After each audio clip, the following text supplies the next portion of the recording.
எல்லாருக்கும் வணக்கம். ரொம்ப சந்தோஷம்.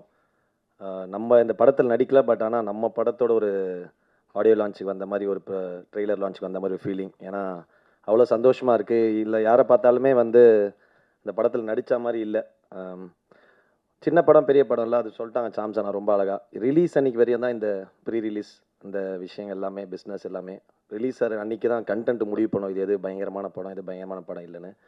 ஸோ இது ரொம்ப நல்ல படமா தெரியுது. நான் 2, 3 தடவ பார்க்க சான்ஸ் கிடைச்சு மிஸ் பண்ணிட்டேன். சாரி. நான் சீக்கிரம் பார்த்துறேன் கார்த்தினா.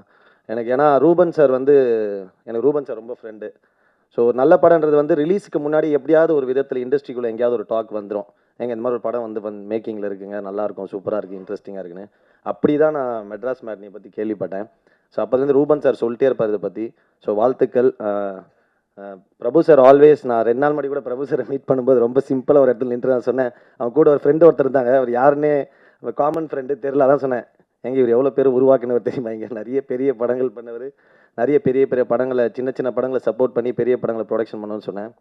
So thank you sir. இந்த மாதிரி ஒரு படத்தை வந்து சப்போர்ட் பண்ணுறது வந்து ரொம்ப சூப்பரான விஷயம். ஏன்னா இன்னைக்கு படம் எழுத ஆரம்பிக்கும் போதே இந்த படம் யார் வாங்குவா, எங்கே பிஸ்னஸ் ஆகும் அப்படின்னு தான் ஃபஸ்ட்டு யோசிக்கிறாங்களே. இந்த கதைக்கு யார் தேவை, யார் நடிக்கணுன்றதை மீறி இதெல்லாம் தான் ஃபஸ்ட்டு ஆஸ்பெக்டாக வருது.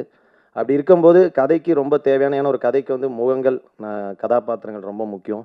அதுக்கேற்ற மாதிரி அந்த கதைக்கு என்ன டிமாண்ட் பண்ணுதோ அதை வச்சுக்கிட்டு, ஓகே நான் நல்ல என் கதையை நம்புகிறேன், என்னோட கிரியேஷனை நான் நம்புகிறேன் அப்படின்னு சொல்லிட்டு அதுக்காக தயாரிக்க வந்த ப்ரொடக்ஷன் ஹவுஸுக்கு தான் நம்ம ஃபஸ்ட்டு பெரிய வாழ்த்துக்கள் சொன்னோம். ஏன்னா அந்த மாதிரி, ஏன்னா இனி எல்லாருமே ஃபஸ்ட்டு டே வந்து எல்லாரும் எவ்வளோ பெரிய டேரக்டர், எவ்வளோ பெரிய ஆக்டர் ஆனாலுமே எல்லாருக்குமே ஃபஸ்ட்டு படம்னு ஒன்று வந்திருக்கும், ஃபஸ்ட்டு வாய்ப்புன்னு ஒன்று வந்திருக்கும். அப்படி இருந்தவங்க தான் எல்லாரும் பெரிய ஆளாயிருப்பாங்க. அப்படி இருக்கும்போது இன்றைக்கி இங்கே இருக்கவங்க எல்லாருக்கும் அது ஃபஸ்ட்டாக, சாரி இந்த டேரக்டர் எனக்கு மட்டும், அப்புறம் சில பேருக்கு ஃபஸ்ட்டாக இருக்கலாம், மற்றபடி எல்லாருமே experienced. So the movie will decide. அப்புறம் காளியண்ணா உன்னை பற்றி பேசினால, சரி நான் கண்டிப்பாக வந்தேன். காளியண்ணா வந்து எங்கள் கலைத்துறை தந்தை. என்னடா ரமேஷ் அப்படி தானே, நம்ம பெரியப்பா, எங்கள் பெரியப்பா மாதிரி அவர். அதாவது எங்களுக்கு ஷூட்டிங்கை விட ஒரு என்டர்டெயின்மெண்ட் வந்து ஆஃப்டர் ஷூட்டிங் தான். 6 மணிக்கு மேலே பாடுவார், ஆடுவார், மெமிக்ரி பண்ணுவார், அரன் ஏதோ சொல்லுவார், நிறைய பேசுவார், அதாவது ஜபம் பண்ணுவார்.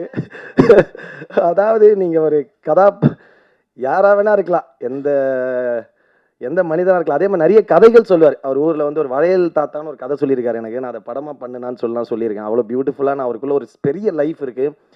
பட் இவ்வளோ சின்ன 60 வயசில் இவ்வளோ ஞானன்றது வந்து ரொம்ப பெரிய விஷயம். சூப்பர்னா அது கொஞ்சம் எக்ஸ்பீரியன்ஸில் வருதுன்னு நினைக்கிறேன். ரொம்ப காளியண்ணா நடித்தாலும் இப்போ இந்த படம் ட்ரெய்லர் நம்ம பார்க்கும்போது வந்து ஏதோ இந்த ஒரு படத்தை நம்ம பார்க்குற ஒரு நம்ம இன்னும் படம் ஃபுல்லாக பார்க்கல, பட் ஸ்டில் நம்ம பார்க்கும்போது ஒரு சின்ன ஃபீல் வரும்ல. அப்படி இருக்கும்போது இது வந்து ஏதோ நம்ம அந்த அந்த ஏரியாவில் இருக்க மாதிரி ஒரு ஃபீல் இருக்குது. ஏன்னா அதுக்கு எனக்கு தெரிஞ்ச ஐ திங்க் இந்த கேரக்டர்ஸ், அந்த முகங்கள் வந்து ரொம்ப அவ்வளோ பியூட்டிஃபுல்லாக செலக்ட் பண்ணியிருக்காங்க எல்லாருமே. சாம்சனாலாம் சொல்ல வேணாம், எல்லாருமே ரொம்ப பியூட்டிஃபுல்லாக இருக்காங்க. அப்புறம் காளிதாஸ் மேம், எங்கள் மம்மி, நட்சத்திரம் நகர் இதில் நடித்தோம். சூப்பர் எல்லாருமே. ரோஷினி, தேகண்ணா பாட்டு சூப்பராக இருந்தது. கேசியை நானும் ஆல்ரெடி ஒரு சாங் ஒர்க் பண்ணியிருக்கோம். Congrats to cameraman. அது ஒரு பியூட்டிஃபுல்லாக ஒரு வார்த்தை சொன்னார். இந்த மாதிரி சினிமாக்காக ஒரு ஷார்ட் வச்சு ஆக்டர் நடின்னு சொல்லலாம் இல்லாமல் நான் நடிக்கிறத வச்சு அவர் பிடிக்கிறது வந்து ரொம்ப சூப்பரான ஒரு விஷயம். அது வந்து ஒரு பயங்கரமான ஒரு ஆக்டருக்கு ஒரு ஃபீல் இருக்கும். ஏன்னா அது சொன்ன மாதிரி சினிமா வந்து ஒரு பியூர்லி டைரக்டர்ஸ் மீடியம். ஏன்னா நம்ம பயங்கரமாக உழுந்து நடிச்சா கூட டக்குன்னு ஒரு நாய்க்கு பேசிட்டு போயிடலாம், அது பிரச்சனை கிடையாது. ஸோ அந்த மாதிரி இருக்கும்போது அது பியூட்டிஃபுல்லாக கேப்சர் பண்ணுறது ஒரு கேமராமேனோட பெரிய ஒர்க்.